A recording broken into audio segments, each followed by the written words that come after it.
Today we speak about people pleasing. I am definitely a former people pleaser and still in the process of overcoming it. It's a bad habit that many of us fall prey to. Whether it's to keep peace and avoid conflict or to get ahead in life, people pleasing is truly a hindrance to our personal growth and the potential of our relationships. Join us as we learn about the different types of people pleasers and how not to be one of them. This is LifeClub. I'm Tashima Jones. Welcome to LifeClub. I genuinely believe personal development unlocks the door to the abundant and wonderful life we all already have. I also believe we must be intentional about seeking out that life in order to find and fulfill it. I am so grateful your journey of discovery has led you all the way here. Let's keep moving forward together.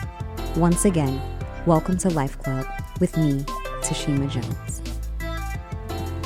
Hello, this is Tashima Jones. You're tuned into Life Club with me, Tashima Jones, and my homegirl Sunny on the boards. Thank you so much for tuning in. I am just so grateful for the opportunity to just be here with you and my homegirl Sunny. We kind of express how much we look forward to just being here, being in this space and occupying this moment of a life with you guys. Today is a topic that is so necessary for us to speak about. I truly believe it is a spiritual epidemic.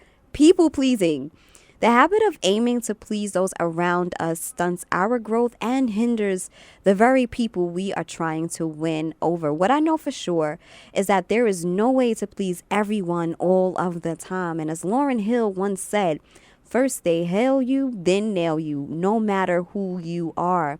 The bigger issue with people pleasing is the reason we do it in the first place. That's a good question. You know, I think that it really comes from our childhood and wanting to be accepted and then figuring out that we are accepted when we do certain things to get attention from our parents. Definitely. Then it's like, oh, if I do this, they'll like me, you know, and then you get the habit of, well, if I do this, they'll like me, when you really don't even need that type of encouragement. Definitely. And like, you know, as we dive into it, it's so important for us to understand why we do it, and even more important, ways to actually overcome it. One of the first things that I realized about people pleasing was definitely that attention seeker. As human beings, we all seek to connect, to fit into culture and society, and we also have this overwhelming desire to simply be loved, It's why social media platforms are so popular. It's a play on that human need of relationship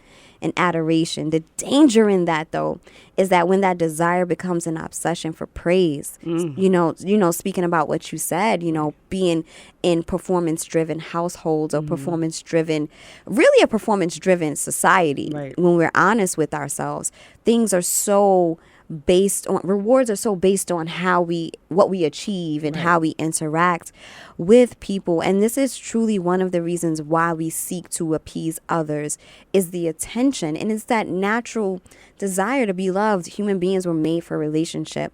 So when you find that if I do A, I receive B, it can become a habit. It can become this program, this habitual way of living your life when you want to fulfill that desire. But like I said, the danger is that obsession. And you see it so often in society where it's like, let's take, social media, for example.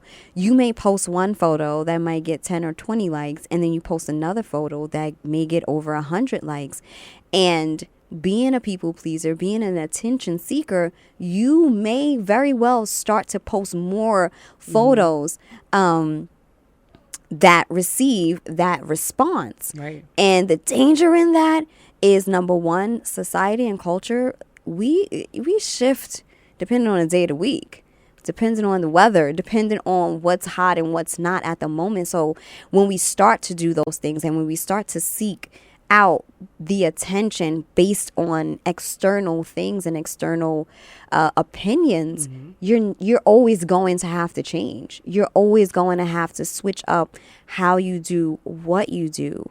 And when we are looking for attention on the outside of us, we never really discover who we truly are, right. because it's always going to be shifting. It's always going to be dependent upon that reaction that we get from other people. So people pleasing, while we think it's helping our situation, is actually hurting us as individuals, because we are basing our identity, we're basing our purpose on external things. And the amazing thing that I have truly discovered in my 36 years of being on planet Earth is that so many people don't even know themselves. Right.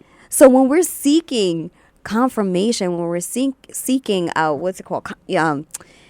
Validation, yes, from other people for our identity, that's like a danger zone, because so many people are walking around. Now, number one, they're seeking attention themselves. So how much can they truly give you of that which they don't even have? Or what if it's your enemy and they telling you don't even know it, and somebody's sitting there feeding you stuff about how you are and what you should do, and it's in the wrong direction? Again, if you don't know yourself, you have to really know who you are, and then you can validate yourself. It's so important. It's so important for us to really discover why we do what we do. You mentioned childhood. We don't just wake up and become adults. Right. So a lot of our habits that we have at the age of 18, 21, 25, 35, 40, 60, the list goes on, are really rooted in our 5-year-old self. That's the person I like to go back to. She was cute. Heard you. Afro puffs. Yes, I had the Afro puff. Anywho, so we really have to, take a trip back into time. We're not even going to do that today, though. I'm trying to control my jukebox. Yes. But when we go back into that household that we grew up in, or the interactions and the encounters and the experiences that we had at pinnacle moments in our lives, we can really discover why we do what we do. And I was a certified people pleaser. And part of the reason why I did, why I discovered why, I sought out to please other people, because I was like this big peacemaker, and I never wanted to cause friction, and I didn't want to cause conflict, and I didn't want to go against the grain, and I didn't want to hurt other people, and I didn't want to defy or disappoint other people. And then one of the moments in my life was, after my mom passed away, myself and my younger siblings were adopted by a family member. And my goal was to keep my siblings together. So I did whatever I had to do. I did well in school. I made sure I kept the house neat. I did these things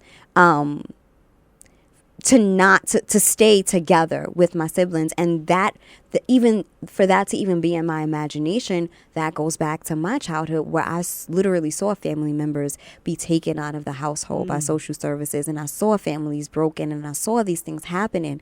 So when my mother passed away, and I was, kind of like in the system, if you will, that was my main goal, for us to stay together. So we would have like a social worker come in and check on us. So of course, it's like with every appointment, it's like anxiety. That fear and that anxiety of, oh my goodness, what if this is the day? What if this is the moment where my sibling, girl, I'm fighting back tears right now. But that's an important point that you brought up, is some of it is fear-based. It's really about when you lose so much, you go, okay, the only way I can keep it is if I just do this. If I do this, everything will be okay. If I do this, and it becomes a habitual thing where now everything you do is based off what you think you may lose, versus it being just a normal way of character for you. Definitely. And when sometimes we seek to please the powers that be, and we seek to please authority, because we feel as if they have this ability to literally change the course of our lives.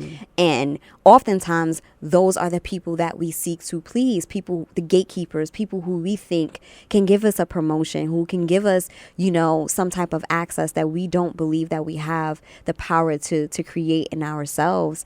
And you have something to say? It looked like the wheels are turning. Dragon, when he was seeking the master and not knowing that he himself was the master. And we all all, I think everybody has been on a journey where we literally were seeking some type of guidance, whether you have parents or not.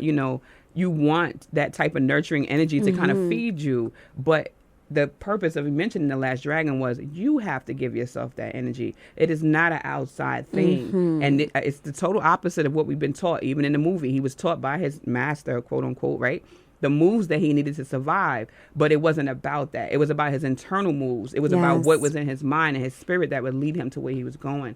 And that's a big part of what we learn. Unfortunately, we learn it on the end of when we're picking ourselves back up. When we realize, like, oh, man, I was doing it wrong. Well, not wrong, but I was kind of taught in a way that wasn't more favorable for me and my own survival, because those traits you tend to put in every relationship. Like you said, yours was from your family, your upbringing, seeing traumatic things like people being taken away. So your thing was, okay, in order for that not to happen, I'm going to do this. But then when you meet a person and you build a relationship with them, that same foundation is there. You're now grown. You're a woman, not to say you, but in general, No, I have my moments as a whole grown adult. So yes, no, me but too. it's real for myself also. It's like those same traits are there, and you go into, okay, this is the way I'm supposed to do it, because you have really been taught that was how you survived and how you kept things in order. Now, what happens when things go left anyway? There is a total shock and confusion mentally for a person. That's what a depression may seek, or bad things would just take over, because you really intended to keep things together when you did this. So now when it doesn't work, because it will not work, right? What happens to you mentally? That's that loss of expectation. Like, oh my God, I thought if I did this, it would work. And it doesn't work. And then you begin to lose faith. And this is why you have to really keep yourself above everybody. And not because you're selfish, because it's safer for you to do it that way when you understand your purpose and why you're moving versus trying to please other people. Yeah. You could bring yourself back. You could say, hey, no, that wasn't right. And this is why I need to do it versus why I think I should do it. Because that old you will still kick up and try to please somebody, right? When you just said, no, I'm not doing it no more, it'll still be there. So being aware of it and really like knowing that 5-year-old girl, you got to know her like the back of your hand. She holds all of the secrets. And you really have to tap into that. And something you mentioned about, something that we've been taught, something that we've learned over time. The interesting thing about it is that there are no mistakes. It's just a huge portion of our lives where we have to unlearn so many of the mistruths that we grew up learning. And oftentimes it's not because it's just, especially when it comes to parents. And I don't know if this resonates with anybody, but oftentimes we hold our parents accountable for the hardships that we endured and not understanding the hardships that they have endured and perhaps never really overcame.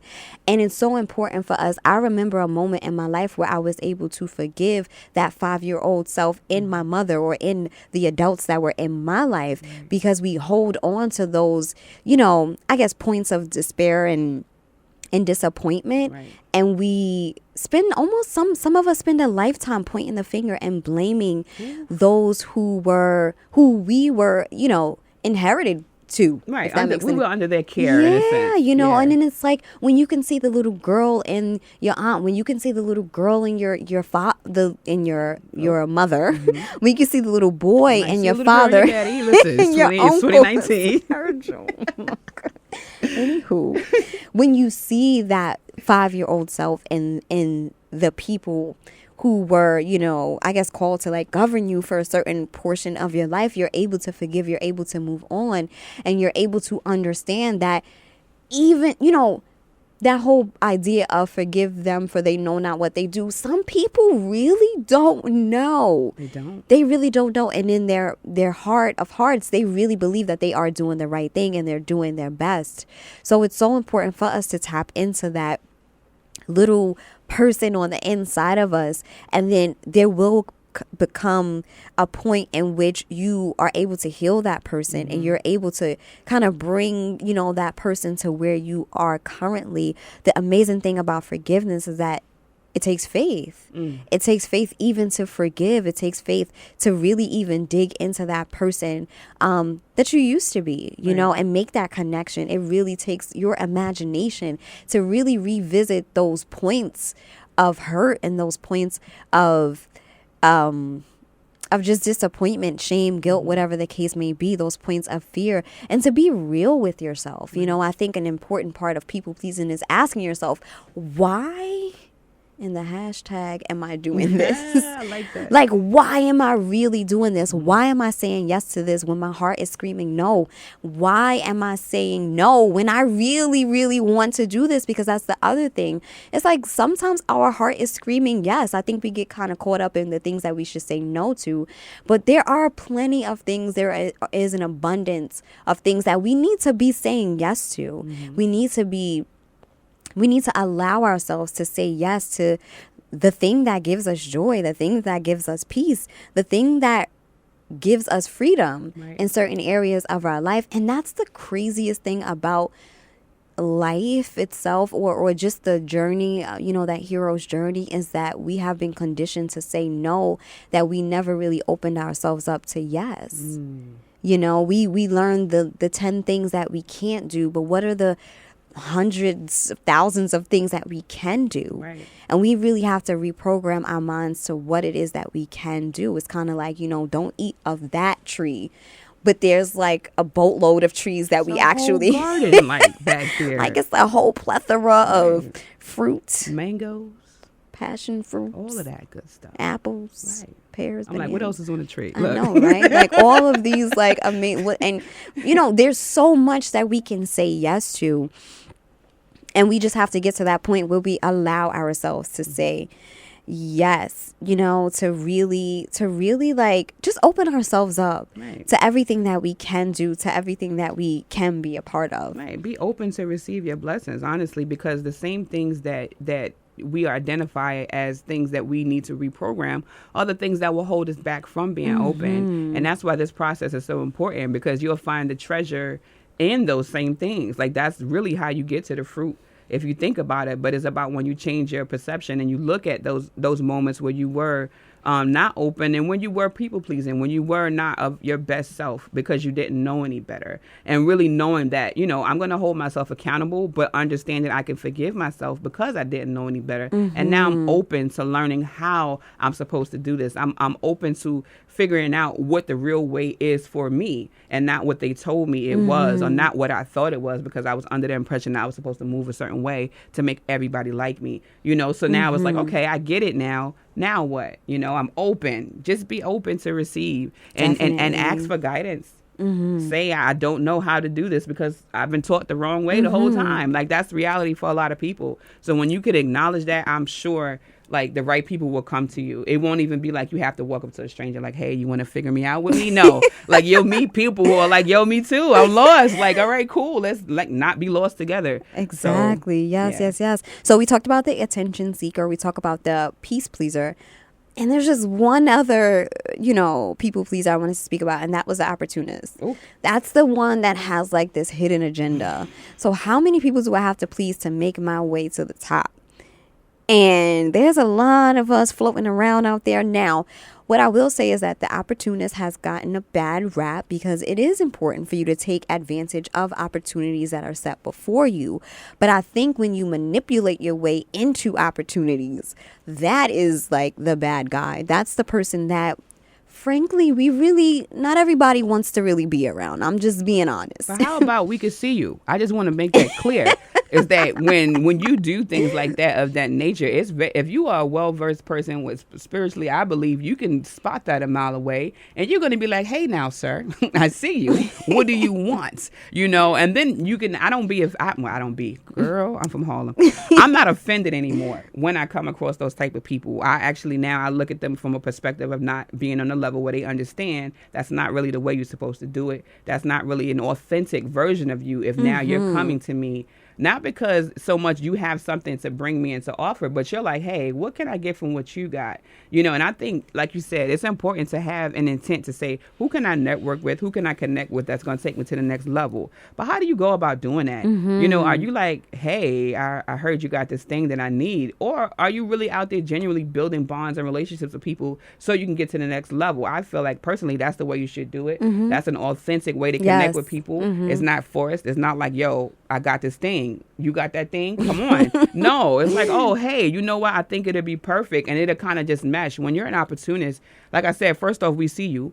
And second, it just creates a bad energy around whatever it is that you have going. And it may be something really dope, but how you bring it to people may be off if you come out letting people know you're purely seeking an opportunity. Definitely. Yeah. Definitely. And Kanye West, he has this book called Thank You and You're Welcome. And I actually think it's a pretty good read. It's a short read. It's really filled with like different quotes and everything. And the concept behind that is that at the same time I'm giving you an opportunity, you're giving me an opportunity. Equal exchange. So thank you and you're welcome. Right. So again, like, connecting with people, being your authentic self, having these divine connections is truly a beautiful thing. Right. But when you seek to please other people through, you know, through flattery, False praises, through these like inflated praises, through this adoration that is not sincere, like Sunny said, we definitely see you. Energy don't lie, boo. It doesn't. I'm a real one, so I'm a spot it.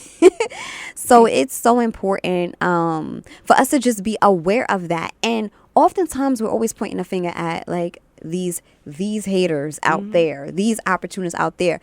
Life Club is all about looking in the mirror. So you know if you're an opportunist, like you know this, and you have to be real with yourself, and you have to be mindful of that energy, because anything that is done outside of authenticity will fail. And it may not necessarily fail when it comes to, you know, external achievements and rewards. But when when you are fronting, that's a whack feeling to kind of go home with, in my opinion. I don't know how people do it. When I see it in play, I'm like, yo, how you feel? Like when you literally have to go home with yourself and you have to look in the mirror at yourself. It's, for me, I always say, you know, when I'm not being my true self, I truly feel as if I'm betraying myself, and it doesn't sit well with me, and it doesn't feel good. And that's the wackest feeling ever, because again, while you're outside pleasing everybody else, you're not pleasing yourself, and you will be a successful failure, as we've mentioned. You know, we've talked about that recently, where it's like you are, you know, obtaining all of these external rewards, and you are climbing this, you know, ladder of success, but you're not walking in your purpose. And oftentimes you could be walking in your purpose as far as your actions and what you're doing, like like what you are accomplishing. But there's also that spiritual purpose, there's that mental purpose, there's that emotional purpose of peace, joy, abundance, and just unity within yourself. That's a whole nother show. Just being in alignment with yourself, mind, body, and spirit. When you were talking, I just saw a hollow egg. I said, don't be the hollow egg. Get your yolk. I don't know if that makes sense, but get your yolk. Somebody eating some scrambled eggs right now, like, OMG, she's talking to me. Eat them eggs, man. Get it. Yes. So again, we went over the different types of people pleasers: the attention seeker, peace pleaser, and the opportunist. I really want us to dig into how to overcome these things. And we spoke about some, you know, areas of overcoming this whole syndrome of people pleasing, but I want to get into some more details. We need to start recording like what happens in the studio, because it's like really interesting. My goodness. So yeah, we're talking about people pleasing.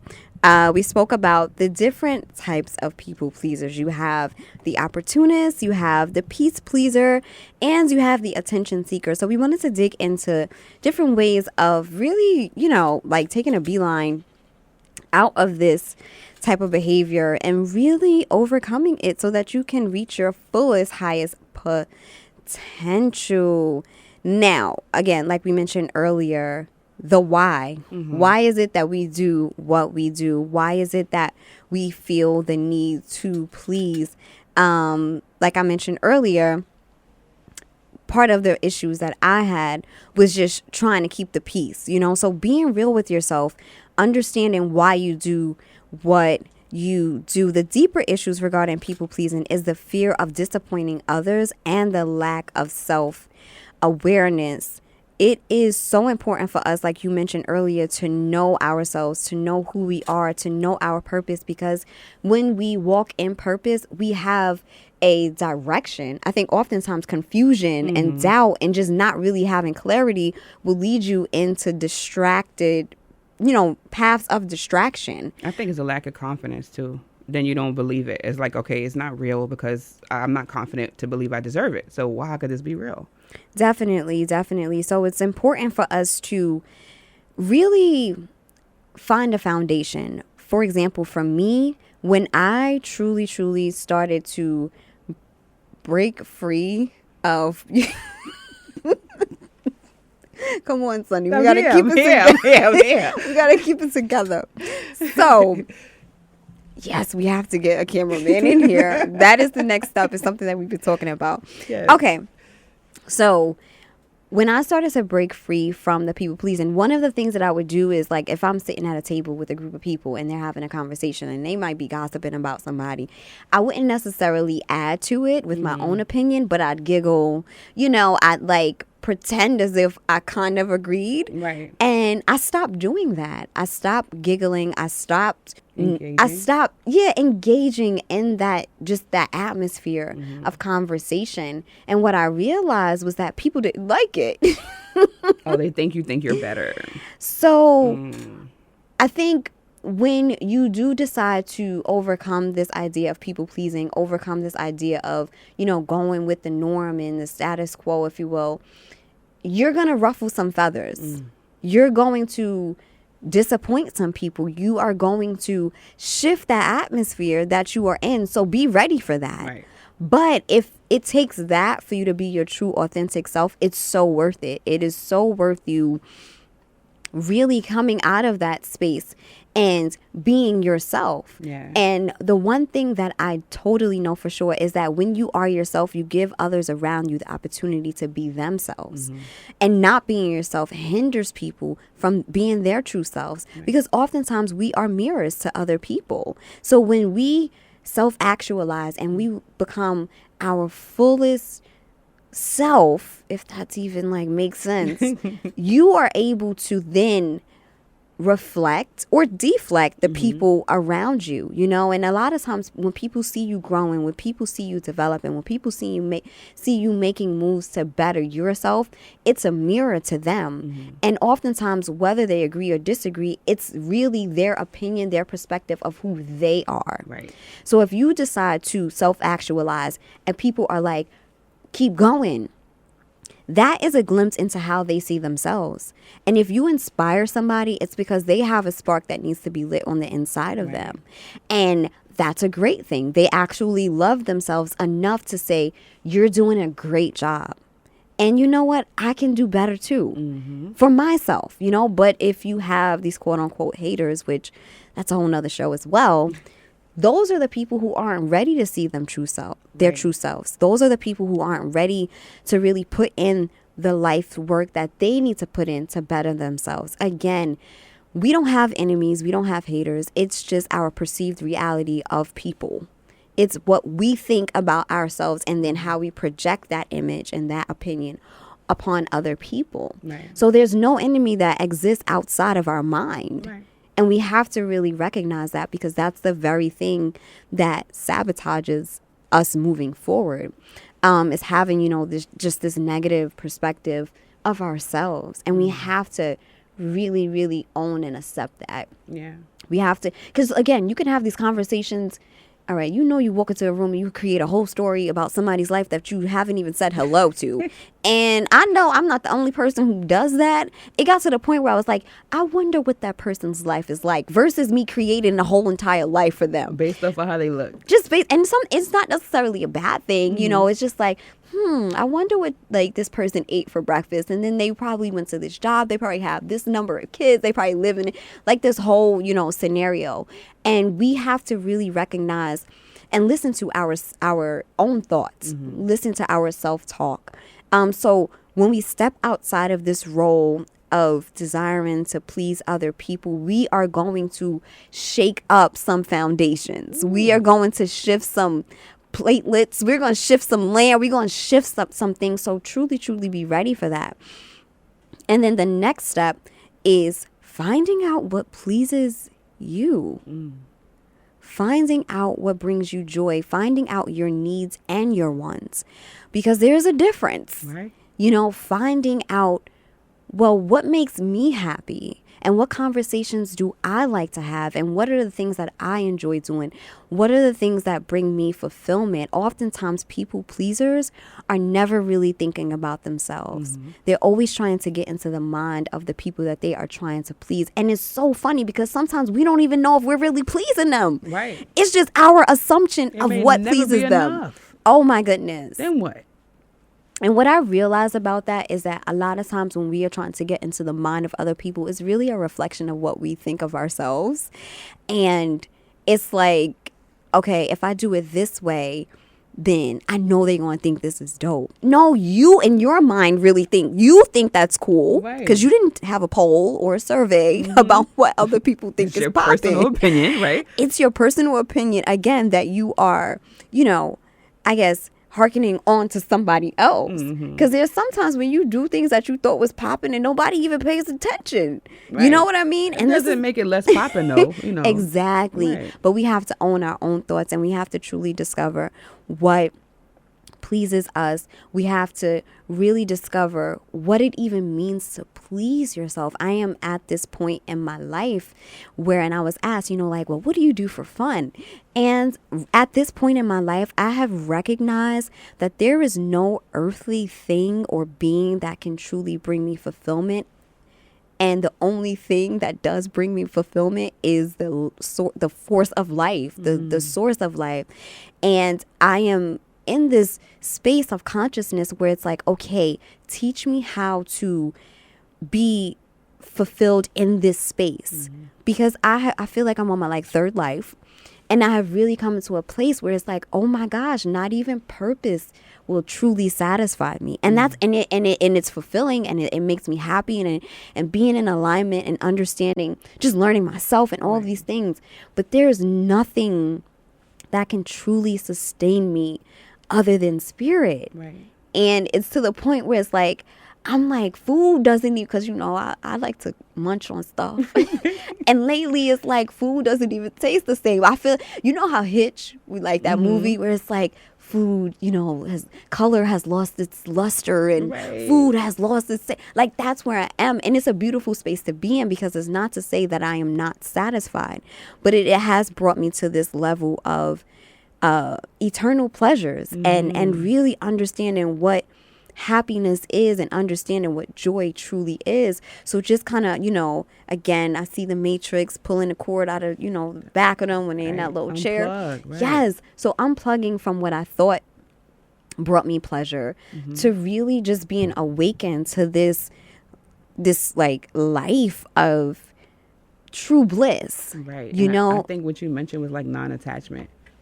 There you go. Like not having the attachment to food in that way. I think a lot of people have attachment issues to things that don't necessarily serve them. Food not being one of them. We all need to eat. But, maybe obsessively, if you're attached to it in the wrong way. So it's really important to like allow that process. Like when it happens and you see it, allow it. And, don't say something is wrong with me. Why don't I like food? It's really understanding what non-attachment means and what you need food for, because a lot of people don't even understand that because we think it's to please us and that's not the purpose of food. So now when you have that moment of non-attachment, you can look at it differently, and now when you eat, it's going to be I'm eating to live. And you're going to enjoy it more because you understand its purpose. Now this green leaf is not to please my taste bud. It's to make me stronger when I walk out here in this hot sun.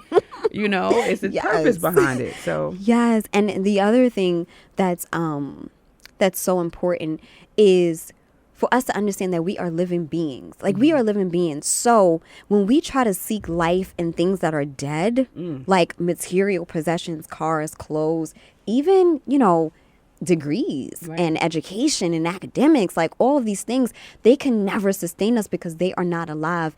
It's like pouring rocks on a plant and expecting it to grow. Right. That plant needs a source of life to actually feed off of. So when we understand that, it really, really shifts our consciousness as to what is true pleasure even. Right.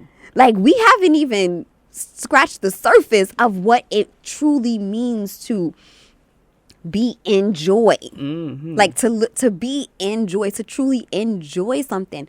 Oftentimes we don't even really know what that's like because we are feeding off of lifeless things. Right. So it's so important for us to understand what true pleasure is and what truly pleases us, what truly gives us life, what truly nurtures us in that core being of who we are.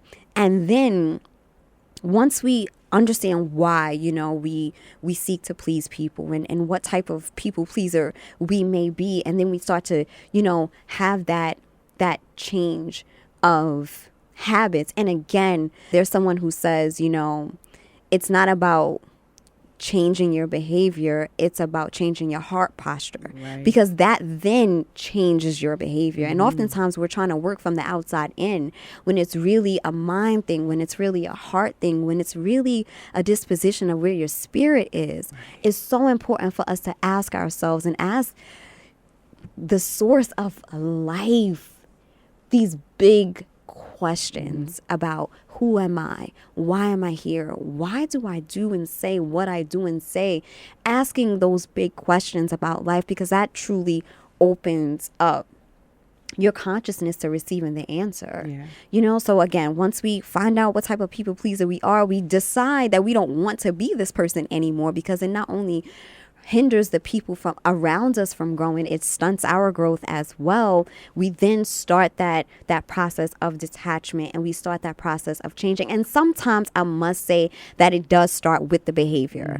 Sometimes it takes for you to just say no. Sometimes it takes for you to say yes. So oftentimes it does happen on the outside, and then we work our way to the inside. But once we just decide to make that choice to change, and we start the action of change, we start to discover what truly pleases us. It's kind of like, the empty nesters, like a married couple where their life was so devoted to their children. And then when their children are no longer in the household, it's kind of like, well, who am I? What do I do now? And what do I do now? So then you start to discover more and more about yourself, more and more about what pleases you.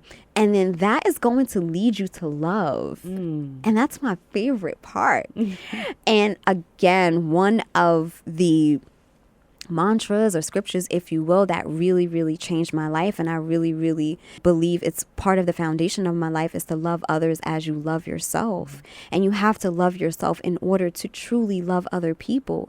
And when you start the process of healing within, you can then go and help somebody else heal. You can then go on and help other self-proclaimed people pleasers in the world to really break free of those chains and of those habits that aren't really serving us or anyone around us. And I think when you are led to love, there's just like so much freedom there. There's so much freedom there, because let me tell you, baby boy, baby girl, you have so many pearls on the inside of you that you're supposed to give to the earth. But if it's covered up by trying to please people who you don't even know if you're really pleasing them, people who can't even please themselves, what? You are really, really, it's like burying your talents, It's like, one person took their talents and they multiplied it and all these other people. And then there was one that just kind of buried those talents. And it's like, that is what you're doing when you're not being your most, self-actualized self. It's you are suffocating the very thing that you're supposed to allow to like be free from within yourself. So definitely understanding the reality of what you're supposed to give to the earth, and understanding that there are steps to get there. Yeah. And one of those steps is definitely stop trying to appease man, and stop trying to get rewards from men, and just truly, truly be your authentic self. Quick story before we wrap. Sonny and I, we had some fun last night. Heard you, and we were still sitting sleepy. Go ahead. That's how we gotta take 2 naps before the end of the day, and then go to sleep on top of that. Right. But we were sitting at a table, and we discussed, when we got into the studio, about how the vibes was just like on 10, because it truly felt like this divine connection between 4 people just being themselves. And we shared some things that not everybody may share at, over pancakes and interesting gravy. Yes. And it just felt so good to be in that space. And I truly believe it's because we all made this conscious decision to be our authentic selves unapologetically. Mm-hmm. So, people pleasers, there's hope, there's freedom. Make sure you tune into the podcast to get this lesson over again. Right. This is Life Club with me, Tashima Jones, my homegirl Sunny on the boards, WHCR 90.3 FM New York, the voice of Harlem. Super excited to have you guys join us each and every Sunday at 1 p.m. live and in living color. Sunny, where can everybody find you? You guys can find me on Instagram under I am Sunny Savage. And you can find me at tashimajones.com. All of my social media and contact information can be found there. Until next time, remember your greatness. Talk soon. I am Tashima Jones, and you've been listening to Life Club. Thank you for tuning in.